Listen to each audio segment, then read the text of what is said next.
దాదాపు 35 కోట్ల రూపాయలు పెండింగ్ బకాయిలు ఉన్నాయి చోడవరం షుగర్ ఫ్యాక్టరీ రైతులకి అనేటువంటి వారి బాధని నిన్న జగన్మోహన్ రెడ్డి గారికి చెప్పుకోవడం జరిగింది. తర్వాత కృష్ణపాలెంలో ఉన్నటువంటి ఏపీఐసి నిర్వాసితులు ఎవరైతే ఉన్నారో వారికి జరుగుతున్నటువంటి అన్యాయాన్ని జగన్మోహన్ రెడ్డి గారికి చెప్పుకునేటువంటి కార్యక్రమం జరిగింది. తర్వాత తాళ్ళపాలెం దాటిన తర్వాత బల్క్ డ్రగ్ పార్క్ సంబంధించినటువంటి రాజీపేట అక్కడ ఉన్నటువంటి గ్రామస్తులందరూ కూడా రావడం జరిగింది.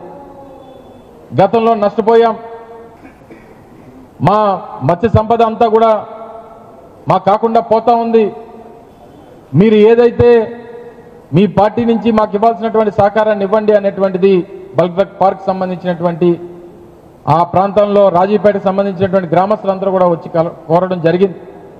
నిన్న వారి విషయంలో కూడా నేను జగన్మోహన్ రెడ్డి గారు పత్రికా సమావేశంలో మాట్లాడారు. ప్రభుత్వం ఏదైనా వారిని ఒప్పించి చేయాలి, లేదన్నా వాళ్ళని ఒప్పించకుండా ఏది చేసినా సరే ఒప్పుకోం. మేము బల్క్ డ్రగ్ పార్క్ నిర్వాసితులు ఎవరైతే ఉన్నారో, బల్క్ డ్రగ్ పార్క్ వల్ల బాధితులు ఎవరైతే ఉన్నారో వారికి వైఎస్ఆర్ కాంగ్రెస్ పార్టీ మద్దతుగా ఉంటుందనేటువంటి విషయాన్ని కూడా నిన్న జగన్మోహన్ రెడ్డి గారు చెప్పడం జరిగింది. దాదాపు 47 మంది పిల్లలు నిన్న కేజీహెచ్లో ఉన్నారు. దగ్గర 70-75 మంది పార్వతీపురం ప్రాంతంలో ఉన్నటువంటి హాస్పిటల్స్లో ఉన్నారు. ప్రభుత్వం నిర్లక్ష్యం, అధికారులు ఒకటి చెప్తారు, సంబంధించినటువంటి శాఖ మంత్రి ఒకటి చెప్తారు, చివరికి అన్యాయం అయిపోయింది, ప్రాణాలు పోయింది, పసిపిల్లల ప్రాణాలు పోయినటువంటి పరిస్థితులు చూసాం.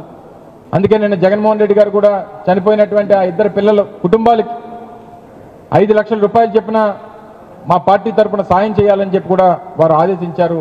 వారికి ఆ కుటుంబాలకు ఆ సాయం చేసేటువంటి బాధ్యత కూడా వైఎస్ఆర్ కాంగ్రెస్ పార్టీ తీసుకుంటా ఉంది.